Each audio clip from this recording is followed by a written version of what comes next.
Hi guys. As you may have noticed from the title of the video, this video is going to be all about bringing you a handful of tips and tricks that I've gathered over the course of 3.15 that hopefully will help you adapt to some of the changes that have come to the game in Expedition League, as there have been some fairly significant ones outside of just the mechanic itself. First off, pretty much every build I run is probably going to use this tech. It's extremely nice for quality of life while mapping. I am now running an Overflowing Chalice, but on top of that, Overflowing Chalice already gains no charges during the effect of Overflowing Chalice, which means that the downside of an Enkindling Orb, which is that you can't gain charges during Flask effect, literally doesn't matter. It already does that, so you really only get an upside. So an Enkindling Orbed Overflowing Chalice is an excellent tool for the majority of builds because everybody wants Flask while map, and this good at give Flask while map.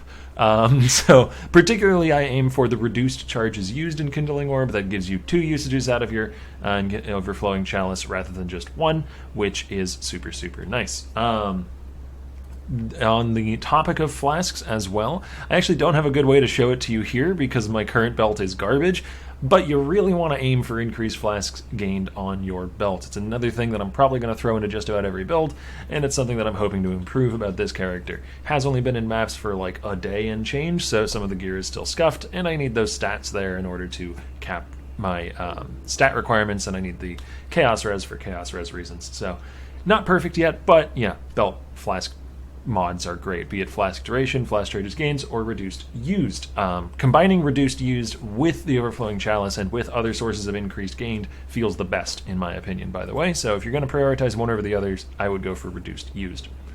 Another small thing, freezes are scarier. If you're running a map with freezing pulse enemies in a crit map or something like that, or ailment effect map, you're gonna feel the changes. Your heat flask will not be able to keep up by itself unless you are freeze immune.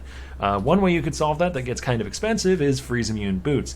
Hard to get that on Veil, and it costs an Exalt. You want something a little bit cheaper? If you're up into yellow maps, you can do the what is it? It's Forbidden Woods, that's what the map is called.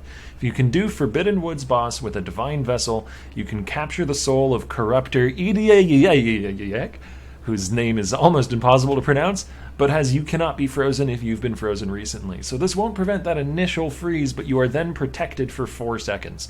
So your heat flask is going to get you out of that first one, and then you don't have to worry about being refrozen for a while. And if you're completely out of heat flask charges, you won't get freeze chained into death like we've seen some clips on Reddit and stuff like that. So this is a must-have on any build that is going Brine King, in my opinion, as well. I would also really like to have Nassar, Lion of the Seas, but that is from the Reef map, which is significantly higher tier, and I haven't gotten the opportunity to capture his soul yet. But it's a pretty useful tool, 50% reduced effect of chill on you. It's not that hard to find the other 50% through various means and become completely chill immune if you're willing to run Brine King. So Brine King overall has gotten a lot more valuable, and it was already pretty strong before.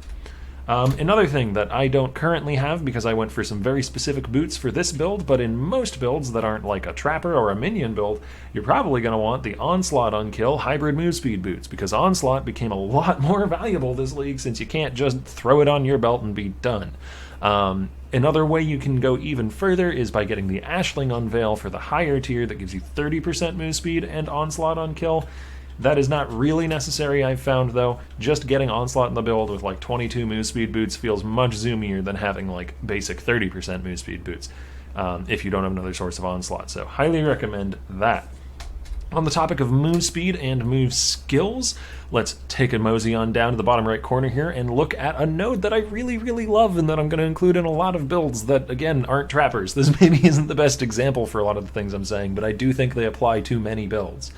Fleetfoot here went up in value quite a lot. 10% attack and cast speed is more valuable since attack speed got removed from a lot of gem qualities. 20% CDR for move skills is going to be much more impactful and feel way more impactful now that move skill cooldowns are longer, and then movement speed generically is quite strong. The wheel as a whole even gives a little bit more move speed on these 2 nodes or some more CDR on that one. So if you're in the area, it's an excellent use of 3 points. Even if you're not, though, it does cost an opalescent, but the other oils are quite cheap, so it's sort of a mid-range anoint for a lot of builds that don't need the anoint for damage or something like that. If you want a utility anoint, Fleetfoot is great, in my opinion. Another one is Abyss Jewels, and I'm going to pull up Trade now in order to demonstrate this. You can get chance to, I believe it's avoid, chance to avoid being shocked, chance to avoid being frozen. You get the drill. You can get a bunch of different chance to avoid rolls on Abyss Jewels, and it goes up to 20% per modifier. As you can see, the shock is 20% chance to avoid being shocked. You can combine that with the Harvest implicit that does the same thing, and you can get 30% ailment avoid for a particular ailment out of one Abyss Jewel slot, or more like out of one Abyss Jewel affix and then the implicit, which you probably weren't going to use for much else anyways. The annoyance here is that Harvest implicits are very annoying to target. There's 26 of them, and they have equal weighting, so it's easy to get the 20% avoid. Getting 30% out of a single jewel gets a little bit tougher. But that said, you could even throw these into a Darkness Enthroned and get almost all of your shock avoid out of 2 jewels in a Darkness Enthroned. I believe that pushes you up to 65 or 70%, and then you get 30% reduced effect of shock on you here. Oh no, that's a void on the jewels. Actually, that wouldn't stack, but you can figure it out. There's plenty of other tools. You can get ailment avoid on a shield, you can get ailment avoid on boots, either as a natural roll or a craft. You can get ailment avoid out of various different ascendancies still. The jewels are a very useful tool for capping off that little bit that you might need that you're lacking because of the nerfs to the crafts and ascendancies. In order to become shock immune, and then eventually you work in, maybe you also work in enough jewels to become ignite immune. It's a nice way of, incrementally upgrading to the point where you're immune to various ailments as you get better and better gear.